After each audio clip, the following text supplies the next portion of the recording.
I just want to start the session by first again acknowledging country and Nurra from camps, from whatever Nurra, whatever place you're ringing in from today, and pay our respects to our elders, past and present, to any of our seniors and our bosses that have moved on before us, and thank our Mother Earth for everything she gives us. And really huge thank you as well to Lomas for joining it. I'll just read a little bit about Lomas quickly, and I've pulled this off some information that we had, but so I don't mean to shame you, brother. But Lomas is of the Bush TV and is the National Coordinator of Camping on Country, a project funded through the Department of Health that works exclusively with Aboriginal community-controlled health services and tracking Indigenous smoking.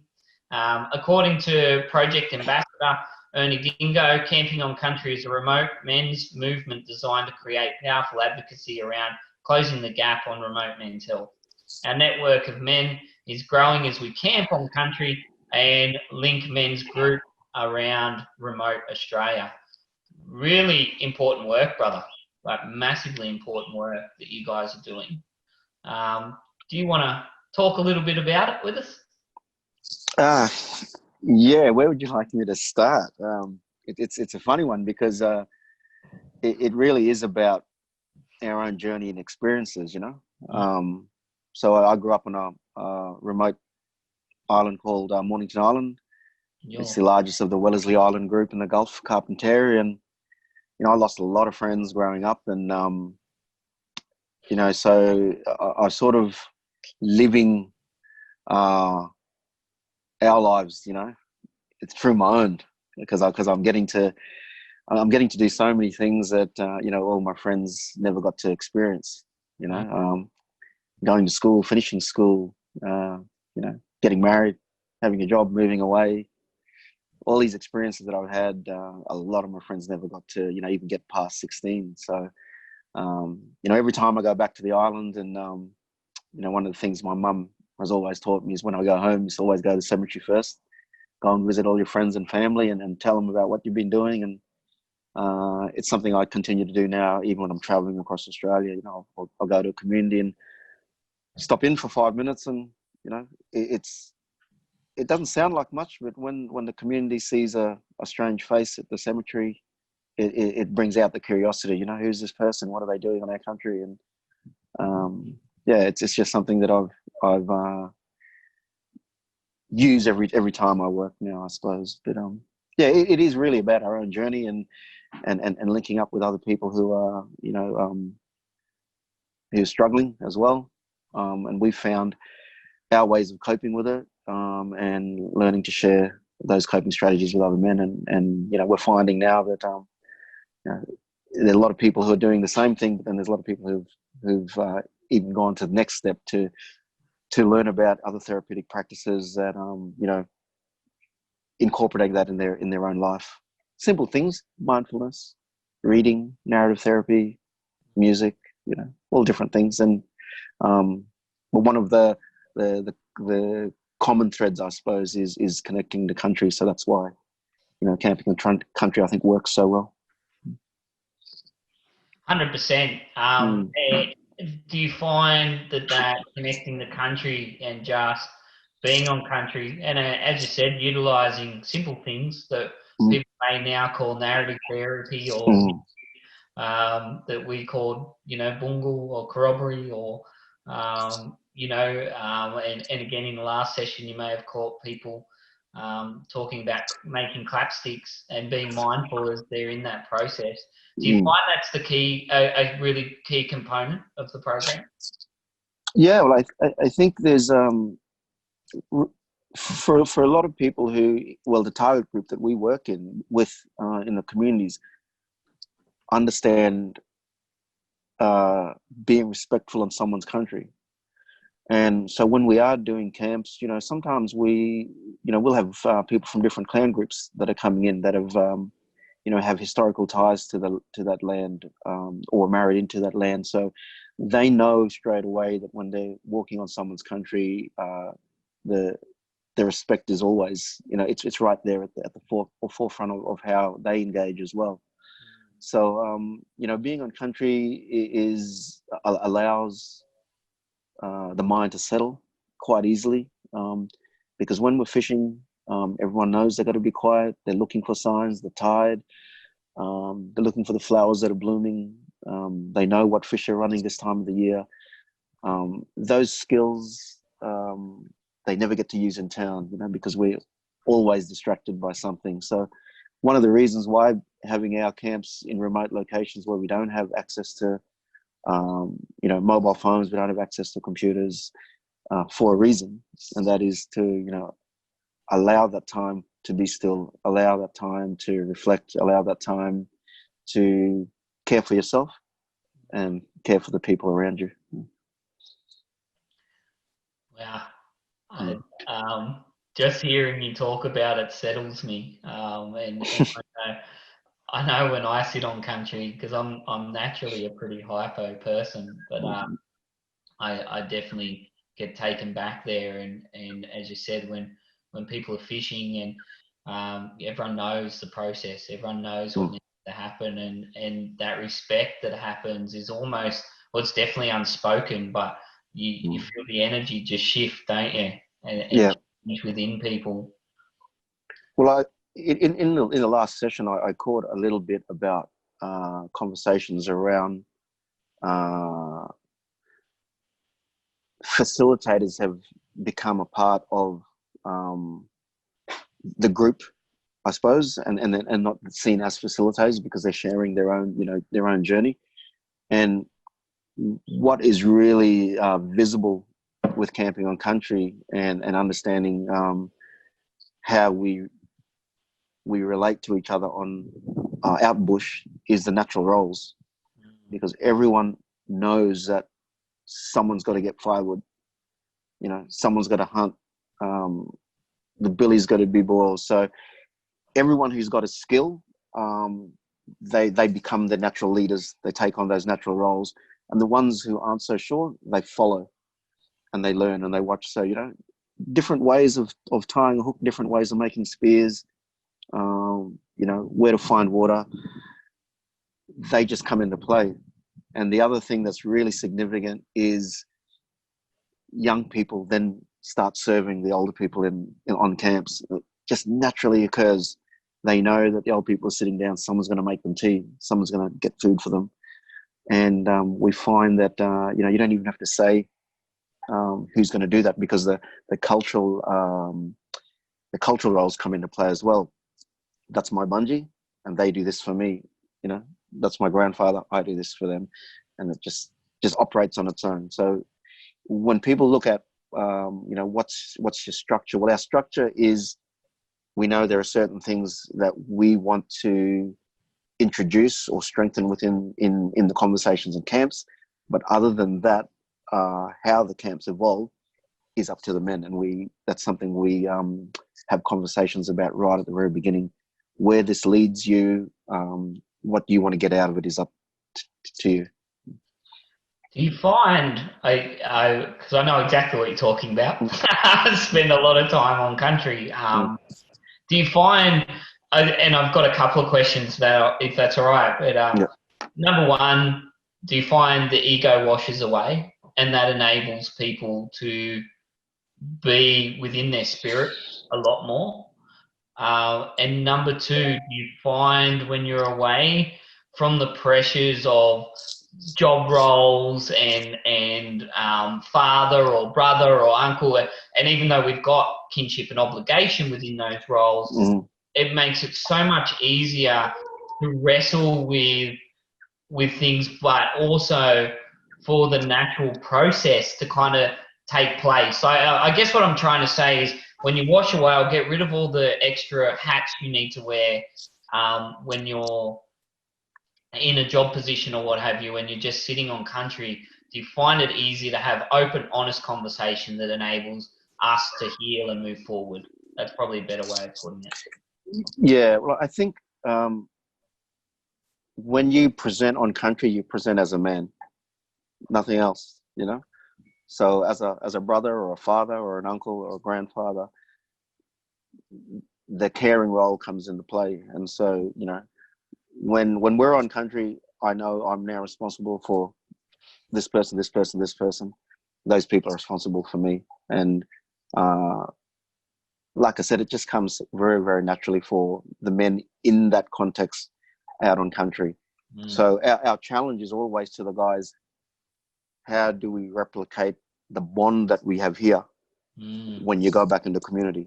You know, and so that's what we keep, you know, reinforcing those messages of, you know, if we can do this, say for example in Borroloola, where we, you know, we have a number of different clan groups, in the community we tend to stick with our clan group. We support them when they're in trouble, if, you know, even in the negative parts like, you know, family feuding, we support the family. But then when we're coming out on country on camps, everyone's supporting each other. And so those direct or intentional conversations are quite powerful in that space on country. So I think when we do come together, you know, like at first everyone sees our ambassador, Ernie Dingo, as Ernie Dingo, the star, the movie star, the person we see on TV. But it doesn't take them long to then see, oh, this is the guy who's up at 4 o'clock making the fire. This is the guy who's chopping firewood. This is the guy who's, you know, carrying bullock meat, you know, 100 meters down the road. The guy who's sitting down crying and sharing his story with everyone else. It doesn't take long for people to go, well, you know, we're here as men. To, you know, we're here for a purpose. Yeah, I think when people work out that when you get learning in culture, you don't get rights, you get obligation and responsibility. It helps you just fit where you need to fit rather than screaming or wanting. It's about what can I do for you.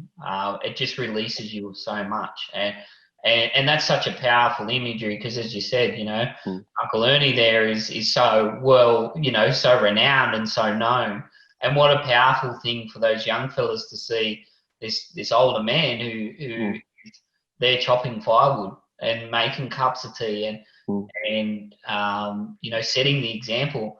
How important do you think that is in the process? How important are our old men in regards to teaching that to the young fellas, but also nurturing them and assisting them to understand their place?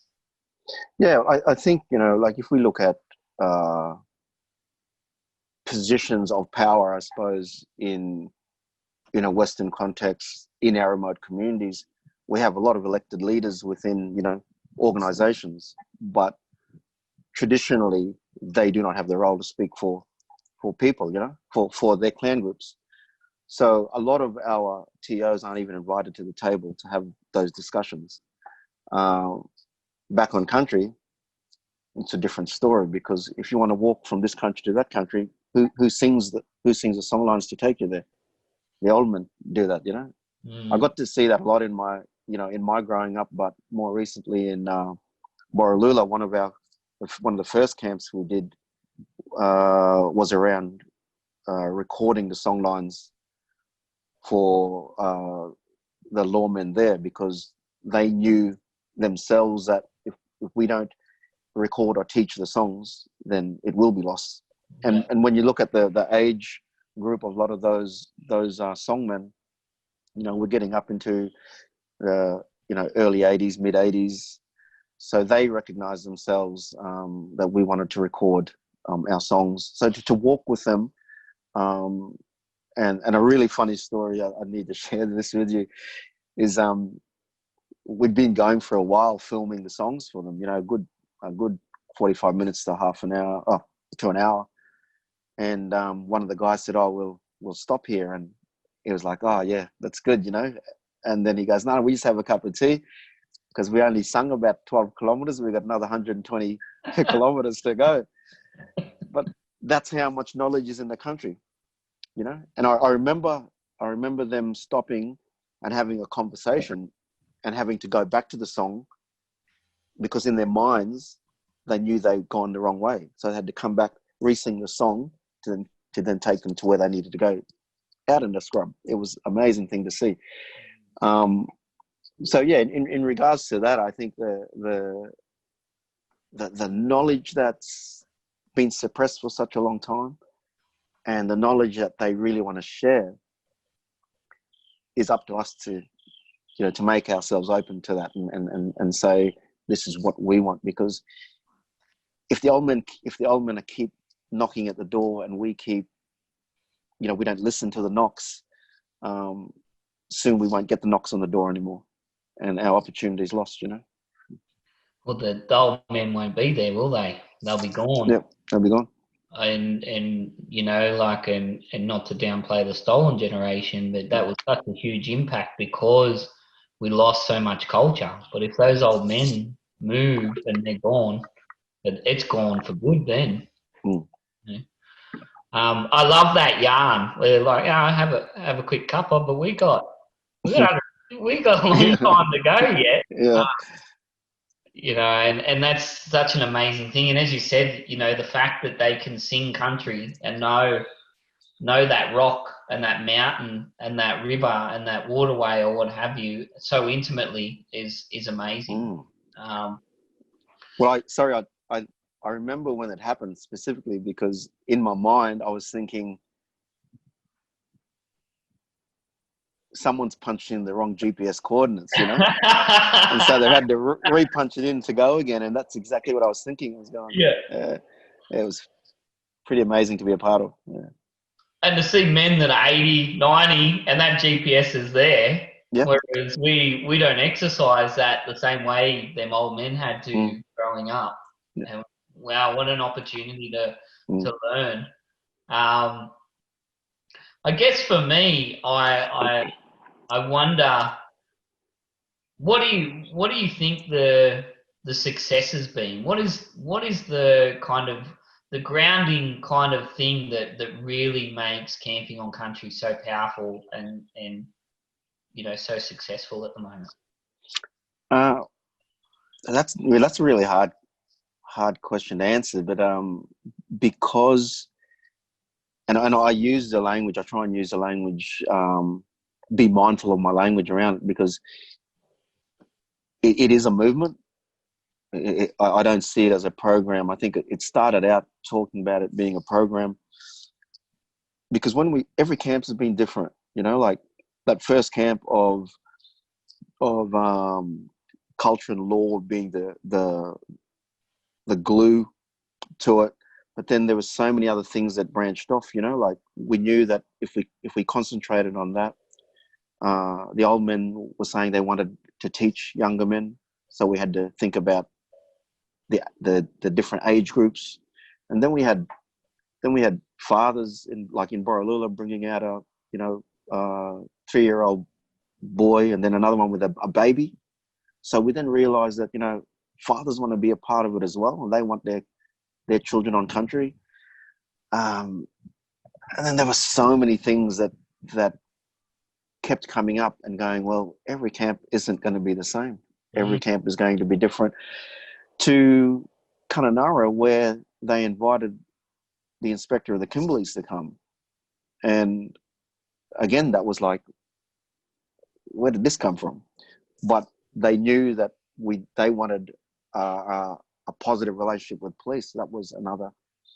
And then the common thread I think that was coming across of all the camps was everyone was talking about having their own safe place for men, knowing that we didn't have shelters. We had women's shelters, and we had services there for the children. And the men were saying, well, we don't have a shed.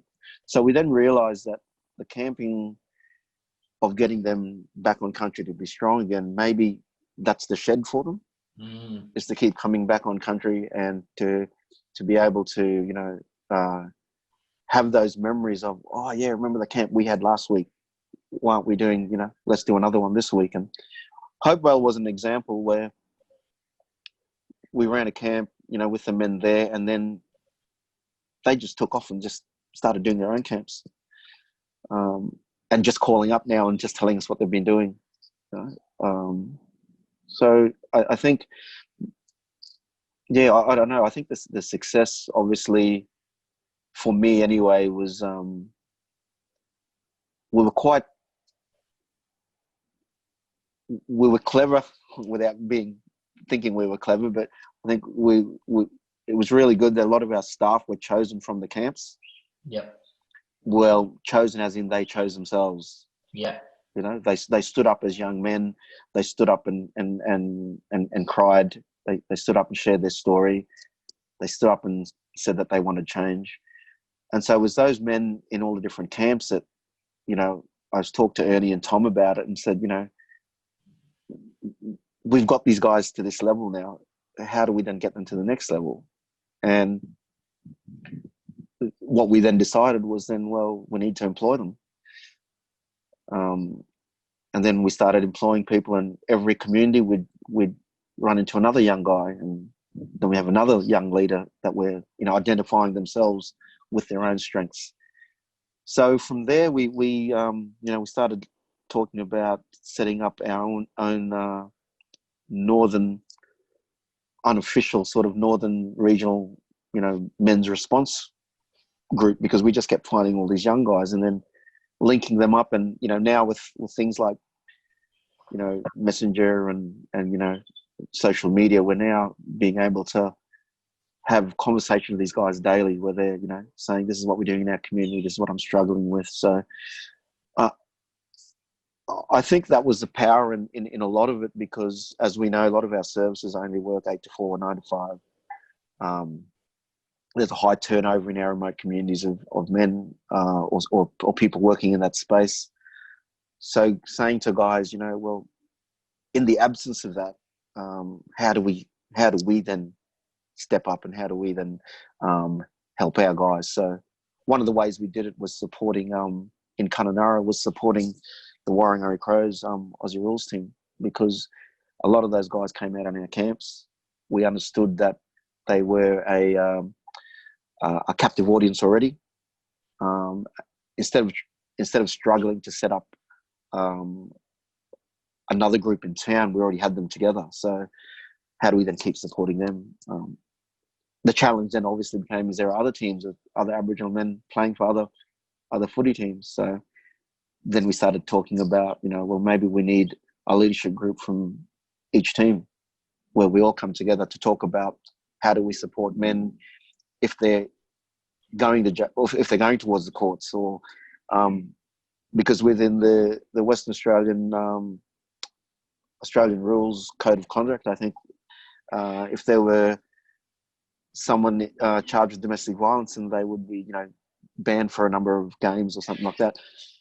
And I kept saying to the guys, well, you can ban them for that, but then how do you stop them from being in that circle of in and out? So as a football team, we can't just let them go, you know. We need to keep them in the team, keep them strong, and by doing that was camps. So far out. Like, there's just so much in that, like wrestling with nuances around how do you embed culture and law into practice when dealing with modern day pressures like the police. How do we build rapport with the police? How do we ensure that we're keeping people accountable when they're dealing with domestic violence and not letting them go? And again, an old school or traditional ethos is you're part of the community, part of the mob, you're part of the tribe, and so therefore we're accountable to you just as much as you're accountable to us, which is almost a foreign concept to a lot of people. And I love the fact that you say movement. And I wonder if it was a movement that started 100,000 years ago or since the creation is that movement of men doing what men do, and how you guys are massively bringing that back in a really good way. It just sounds like you're wrestling with so much all the time, but seem to just ground yourself in it, which is amazing.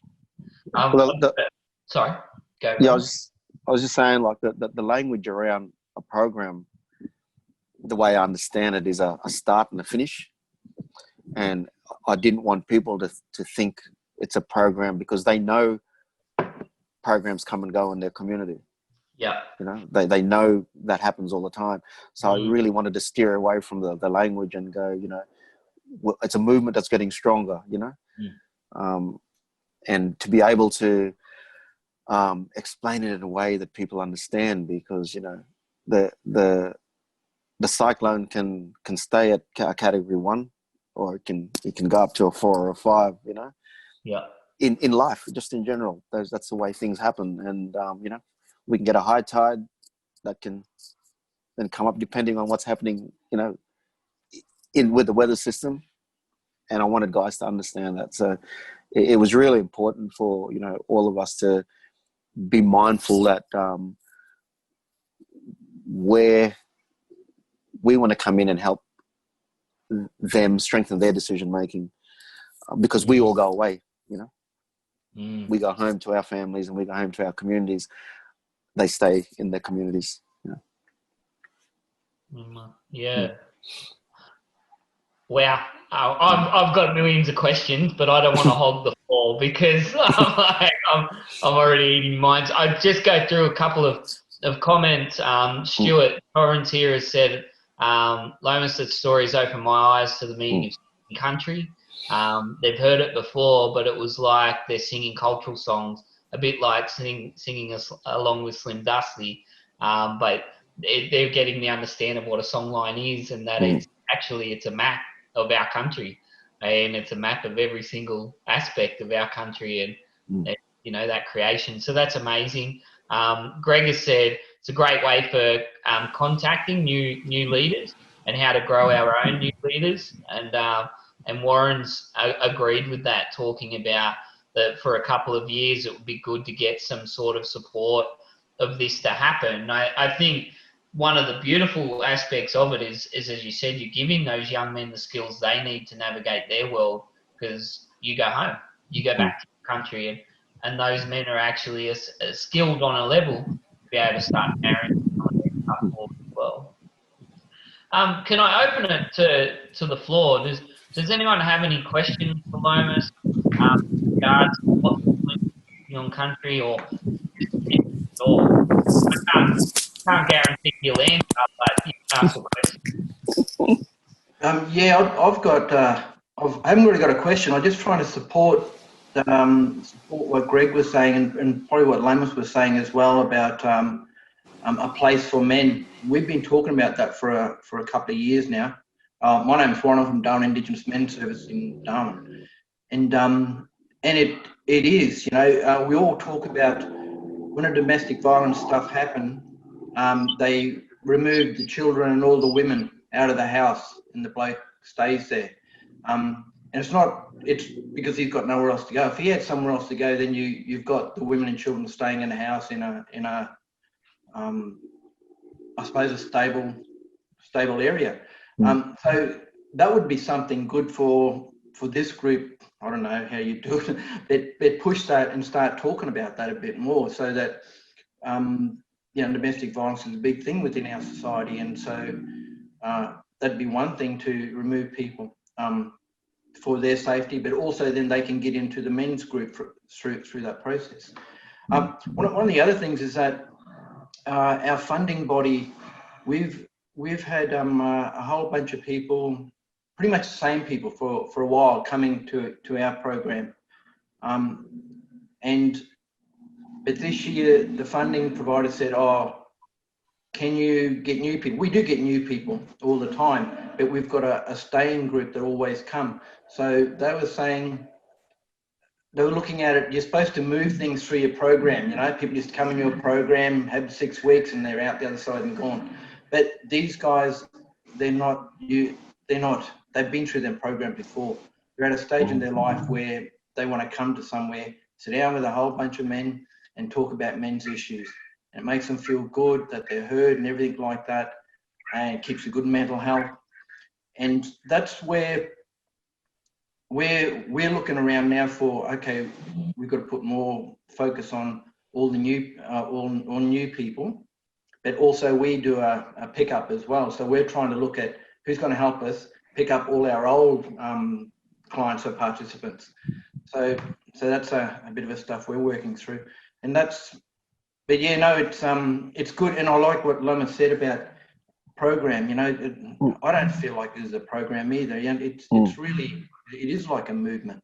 It's a place for men to come and heal themselves. You know, that's this we started, and we call it a healing shed where we've got, and it's very basic. It's just an industrial shed.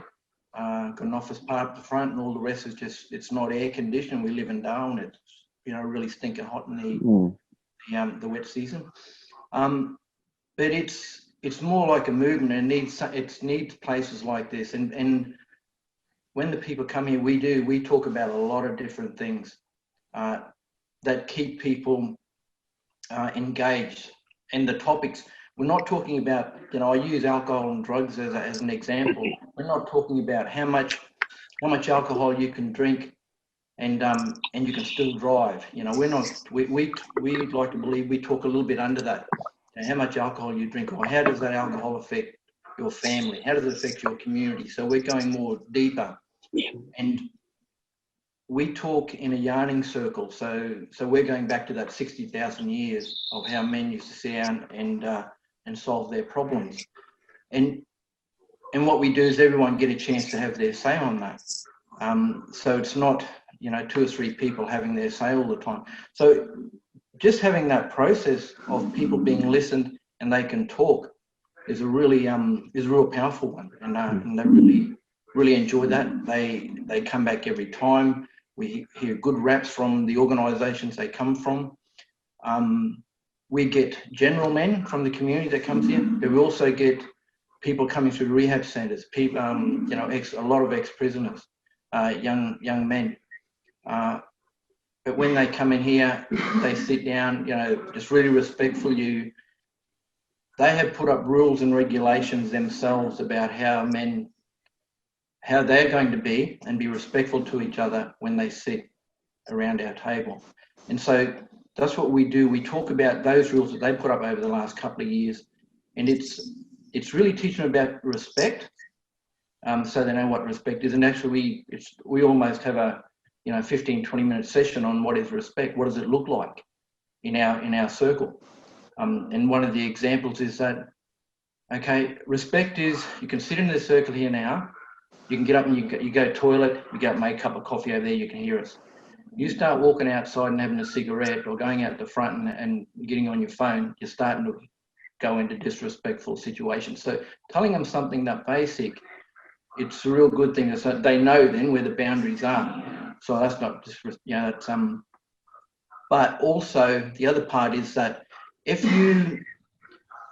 you get up and walk away while I'm talking, when we come around that circle again, next time for me to talk, I won't say nothing, I'll pass, because you've just disrespected me by getting up and going outside and getting on your phone. So giving them those examples make everyone feel better, and they know what the word respect is. The other part of that talking in the circle is that it's a place where you can be safe. I was on the other one before this, and it's really important, a safe place for Aboriginal men to talk. And once you get all that stuff right, everything is much calmer. They don't feel thing, and usually after 1 or 2 times of coming, they're much calmer in those situations. But we use all the stuff that we do here. We use it as I know a lot of us don't like talking. I'll just let them know we don't like talking. But use this here because it's a safe place. There's no silly questions. We give you serious answers to serious questions that you want to ask. But use this as a bit of a practice. So because one day you're going to be a middle-aged Aboriginal man, and you might want to talk at a land council meeting, and you won't be scared of just standing up and just say, "Hey, my name's Jack, and I've got something to say on that." So it's not just it's a big learning social interaction. So that's why I don't really think it's just a program. It's we're really teaching our blokes life skills, but we're focusing back on cultural identity, connection to country, and community participation is the three dot points I work with. and talking it up, and their people are very happy. Then when they talk, they know someone's not going to down how they are, how they talk about their culture. We talk about spirits, we talk about ghosts, you know, and we don't blink an eyelid about stuff like that. We because we believe it ourselves. We're Aboriginal people. We've been there and we've seen ghosts and things of really strange stuff that happen around us. So it's sort of being able to talk about that stuff in a safe place is really important for the men that we deal with. And so probably I better stop talking now. But really, it's mainly the stuff that I'm talking about is having that men place is something that we should all talk about. You know, not Aboriginal men, but also non-Indigenous men move themselves out into a safe place. Hey, thank you. Yeah, cool. We've one of the things we really pride ourselves on within in the camp setting, which is around the fireplace, is intentional conversations. So, you know, you don't get silly talk around the fire. You know, people aren't talking, like you were saying. No one skites up about how much they can drink, or no one skites up about fights or anything like that. It's really conversations to, the food for thought conversations. You know, why do you think these things happen in our community? What do you think? What solution could you bring to the table? You know, when these things are happening, how does it make you feel? It's really, really powerful, because for the first time for a lot of the men, no one's ever asked them the question. Yeah. And the conversations don't stop there. When people are fishing, you can hear the conversations. When they're cutting up a killer or filleting a fish, they're having those same conversations, and it just follows all the way through. So every night when we're having the campfire, it's so intense that we can have, like in, I think, Hopevale, 3.5, nearly 4 hours before it broke. That's just dead set silence, people listening to everything that everyone had to say. Yeah. And the example I use a lot when I'm talking about how powerful it is, we had two best friends in Hopevale sitting next to each other in their mid-30s, been friends since, preschool. Unfortunately, both ended up in prison around the same time. One guy was sharing, and when he finished, his best mates next to him said, "I thought that I was stuck to the hip to my brother here, but I didn't know he was struggling with this." So they were that close. He had no clue that his best mate was struggling with something. And it wasn't until his friend shared around that fireplace that he realized, man, I haven't been paying attention to my mate. I've gone on my own, thinking everything was okay. But that's such a common occurrence in our camps, because it is just ordinary men reaching out for help, Yeah. And you're providing a space of mindfulness. So when people are truly mindful and they're truly listening to one another, and not just listening because they want to respond, but listening because they're truly trying to hear what their brother's saying, what a profound moment. And it's funny because you say it's so common and it's such a simple concept, but the space isn't being provided. You've provided the space for that to happen. You've set an intention around the campfire, and you've said this isn't a place for guna talk. This is a place for us to sit as men and to truly connect and engage with one another and to think about proper stuff.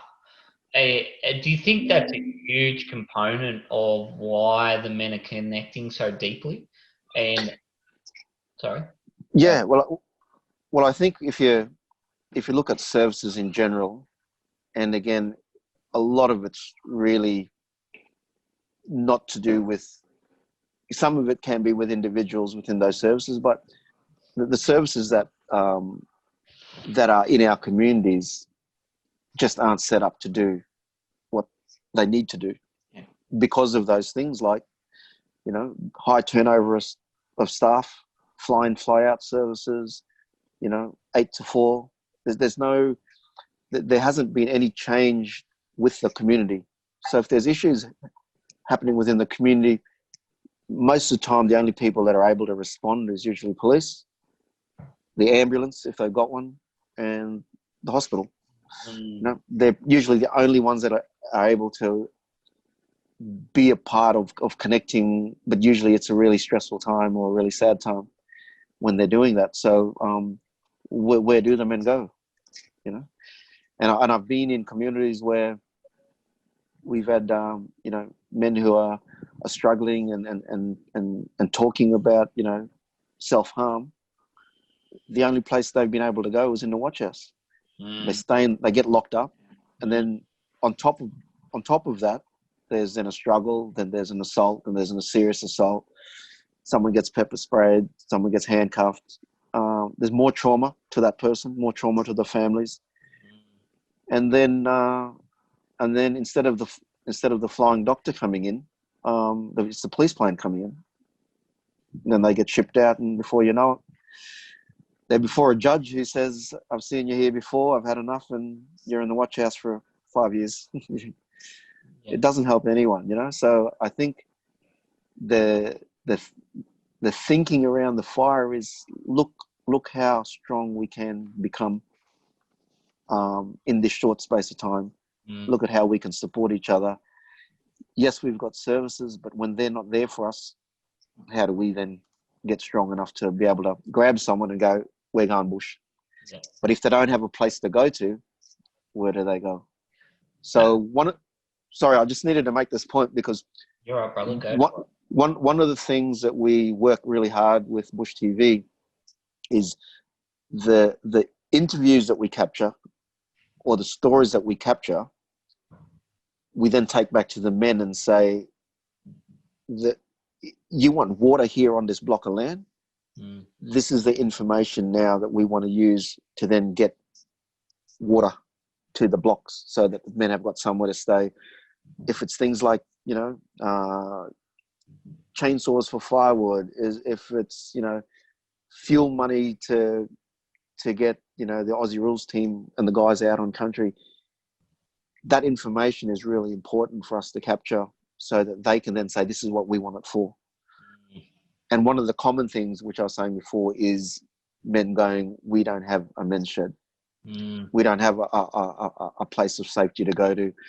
This is what we want. So every time we're looking at all the short footage, the short docos, it's coming up in conversation. We're going, well, now it's not someone else saying this is what they need. It's now the men going, this is what we need. And they're saying it. We're recording it. That's their voice. And it is powerful because, then when we go and talk to police about it, in their community, when we talk to councils, when we talk to land councils, this is what your community wants. We've just captured that information for you. So if you want to help them, this is where they want the help. It's a huge thing that you talk about. Number one, and we bang on about it and have for a long time, is Aboriginal solutions to Aboriginal problem. And First Nations, because I don't want to forget our Torres Strait Islander brothers and sisters that walk that are dealing with the same stuff that we are. But the fact that you've also got a platform that you've created for others to hear that. And that's where someone like Uncle Ernie is so important, because he has such a huge media presence that he can also carry some weight with that. But for us, it's very similar. In New South Wales, there's a huge perception that culture and law is dead, but it's just not the case.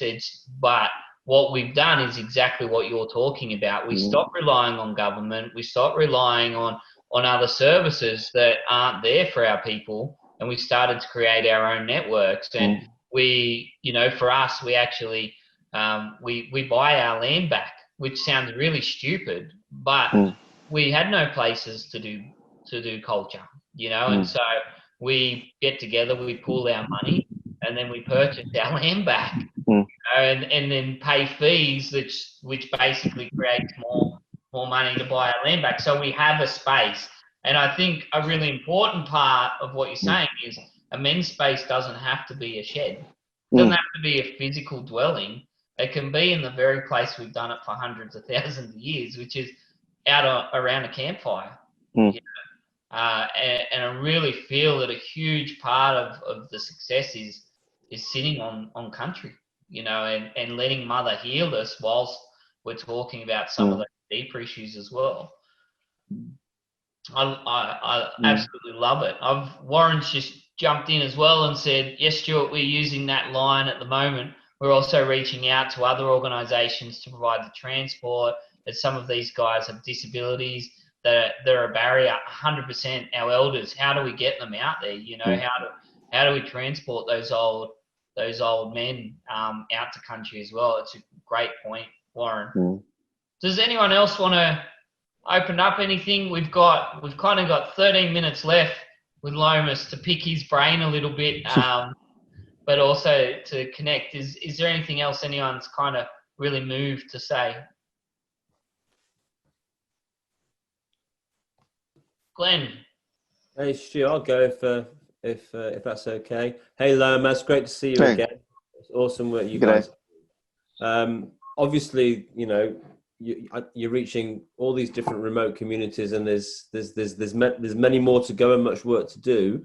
Do you see a role for this approach though beyond remote communities? Oh, definitely, because the issues aren't just there in remote communities. The reason we tackled them was the remote communities had fewer options. You know, so in bigger areas, we've got so many services, but if they're not accessing those services, they're meaningless. If they don't have a relationship with those services, they're meaningless for the men. So what we are finding though is it's been a really good learning time for not just us as a service on its own, but for our men to start thinking a lot about what their role is in change. Because it's not just about men as well, where we're finding women's are saying, you know, what about our women's group? You know, and then we've got so many other different, you know, groups of young people all over the country who are saying, you know, what's there for us? So if we can get a template, which I think we've got, but there's obviously going to be a lot of fine tuning to go, because the climate's so, you know, up in the air even now, that you know, it wouldn't surprise me, because we are getting calls for help from all over the country. It's not just remote. But when people do talk to me about why is there something specifically just for Aboriginal men in remote areas, I do need to say that we have got a lot of men in remote communities who are non-Indigenous, who work on stations. You know, I've done work with a chopper pilot who's lived in a remote community. He struggles with the same as a lot of the men in the communities, you know, broken family, divorced, alcoholism, being alone, all those kinds of things. So, you know, yes, we do concentrate on the Aboriginal and Torres Strait Island communities, but any man in the community who wants to come can come. And usually if it's a non-Indigenous person, they will ask if it's okay to come, and we'll ask the men, and they'll say, yeah, he's married to my cousin. He's a part of the community. We'd like him to be there. No problem. Yeah. Yeah, that's great. I'm also struck by, I mean, obviously, you know, this is at its heart, it's a very local initiative, because you're going out, you get into a community and doing it on country in that community. But I mean, a couple of times I've heard you say that today. I've heard you say about connecting leaders in AFL, and on Friday I heard you suggesting that we should all pack our bags and come on a camp, camp with you. I'm really interested in this kind of marrying of you know, the traditional with the modern. And here we are having this conversation on Zoom, right? And there's Warren in Darwin there, Stewie on the Central Coast, and you're in Cairns. And I think we've got I don't think he's spoken yet, but Samuel Fisher, I've seen his face pop up, and I think he's down in Melbourne doing, you know, cultural work down in Melbourne. So we're connecting all over the country in one go. And it just seems to me as well, there's these massive opportunities now for us to create, because what you're doing is building community, right? I think, or helping to build community. You're facilitating the building of community. It's the community that builds itself, but you're facilitating that. And it just seems to me there is so much scope now with this ability for us to connect instantly online, for us to do more of that kind of work where we're bringing these principles, you know, but actually building community, not just in local areas, but across the country and across the world potentially. And, you know, it'd be fantastic to see more men's health leaders coming together in circles like this, and you know, using these principles and learning from each other, because you've obviously got to do the work you've got to do, which is first and foremost Aboriginal and Torres Strait Islander men in rural communities. Seems to me there is so much more we can all learn from these approaches and learn from each other. So there's not even a question there. I'm rambling now, but I'm just honouring and respecting the work you do, and wanting to see more of it being sort of like harnessed and connected to that we can all learn from each other. Well, I think you know, talking about that, men like us who work in this space, and why being connected is so important. We're in no better time now, you know, to make change, to be creative, to think outside the square, and it can be done. You know, it's being done, but for such a long time, we've all been schooled up in operating in a certain way, that what our elders have done for such a long time, we haven't gone back and go, you know, we know what works, they know what works. But like I was saying at the beginning, you know, if they're not at the table, their voice will always be, you know, muffled, or we won't get to hear or share the experiences, the wisdom that a lot of the, you know, our senior men have had. You know, I do use in conversation on our camps, we use timelines. We use timelines on a national level. We talk about timelines in our regional level. We talk about timelines in our community, and we talk about timelines in our own lives, because you know, when we talk about trauma, say for example, back on my island we had a plane crash in the early 2000s, and people don't realize, you know, around the date, every December, there's an increase in drinking, there's an, you know, increase in family feuding, and the services still haven't picked up that the triggers are coming around, you know, so they haven't even set up. We know every year this happens, but they're not even thinking about that. But the communities, they're struggling, you know, the families who haven't put up a tombstone yet, and it's been 10 years. And then the other families who've got it together to have a tombstone, and they go down and celebrate on that day. And then all the other families are looking back going, how hopeless are we? We can't even get it together to do that. And then they go get on the drink. So you've really got to be, you know, in tune with the community that you work with, the people that you work with, just like we are when we're hunting and when we're fishing. We're looking for signs all the time. Our services have got to look for those signs as well, and they've got to ask, and they've got to be curious about what is going on, why, not just be reactive to an incident. Wow. Thanks, Lomas. I'm noting the time, and it's 5 to 3. So I want to thank you very much. We've got another session coming up, which will be leadership in mental health and well-being. Just some feedback. I've had Phil Palace jump on and say thanks for joining us. really incredible work, a great model for us to consider, to shut out the noise of flux of service providers and get back to principles that have guided local communities for a long time. And I think everything you've spoken about is so inspirational for us all to look at how we reconnect with country, but also providing a space for men to actually, become better men, but then also to support one another as well. Do you have any last words? Hopefully they're not your final. Anything you'd like to leave us with, my brother? Yeah, I think it's something I learned a while ago, a saying from some that I work very closely with, and it was, every contact is an opportunity for therapeutic engagement, and anytime we're in contact with people in community, I think that's as men who care for each other, we've got to be looking out for that all the time. We talk about, are you okay, once a year?